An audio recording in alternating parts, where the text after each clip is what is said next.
All right, so we have, I've got a chunk of this wood here that I just got done chopping, and this is the very branch that it came from. All right, so what I wanted to talk about here is just real quickly, get some of this stuff out of the way, chopping into hardwood. If you're gorilla gripping the tool, whether it be an axe, a hammer, and in this instance, and what this video is about, we're talking about a large knife. If you're gorilla gripping this thing and you're squeezing it, and on the point of impact, you're still squeezing it, you're not going to make it too far in, okay? And it feels very, very hard on the hands.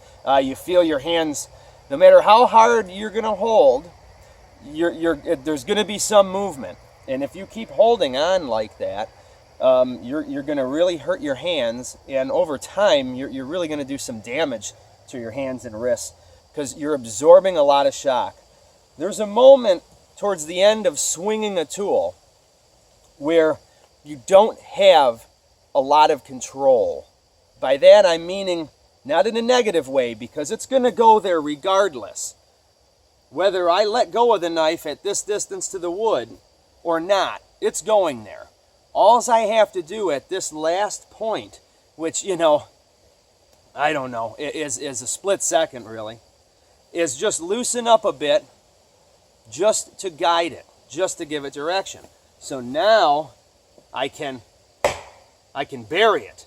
And I don't feel that on my hands. And it works the same that way. Okay, I'm not feeling that on my hands. It's almost like I'm giving it a slight whip. Now, of course, this is all out in front of me, okay? We're not, you know, swinging wildly, chopping like this. If you keep your knife parallel to the ground, okay, like this, you're not going to come in contact with your body. As you can see, it's not going to happen.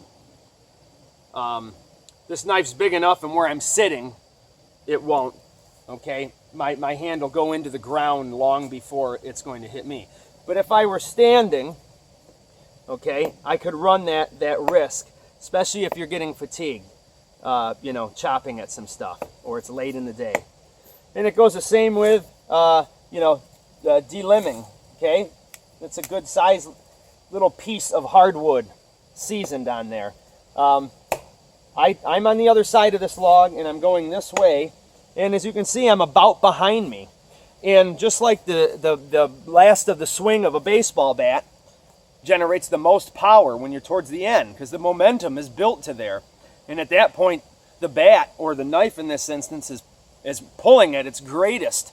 Even though it's only a pound, it's still a pound on the end of your arm.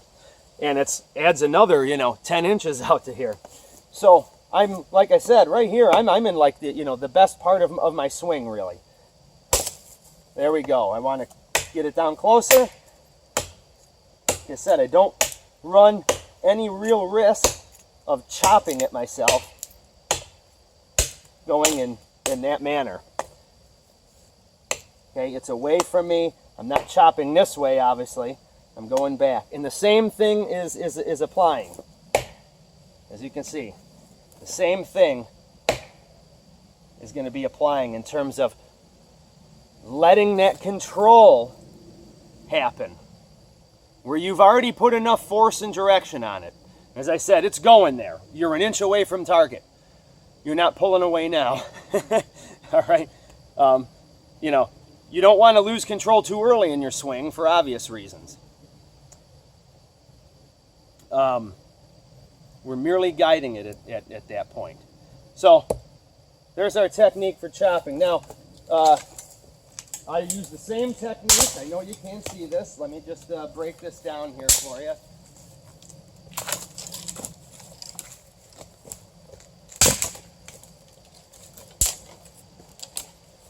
This is a very common method as well. And you just would be beaver chewing on something here. If you couldn't, kick it in half, much like probably this. Okay, now, this isn't a very good place to stand if I'm going to be tilting the blade.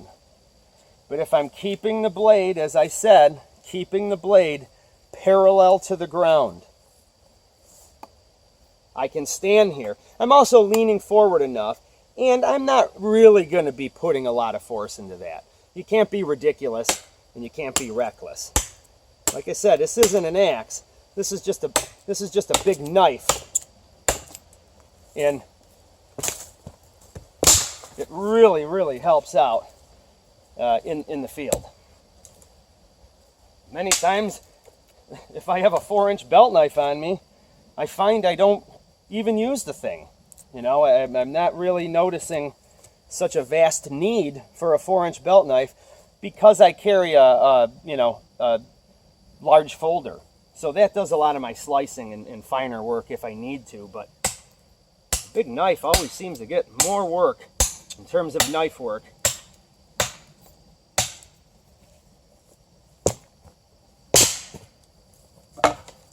So, I mean, a lot of times you got to create a baton so you can baton. This right here would be a good baton. That is some hard stuff right there. There's no doubt about it. So we've got some good material here. I'm going to continue breaking down as much as I'm going to use here that I'm going to need to process, and we'll get back to you for that.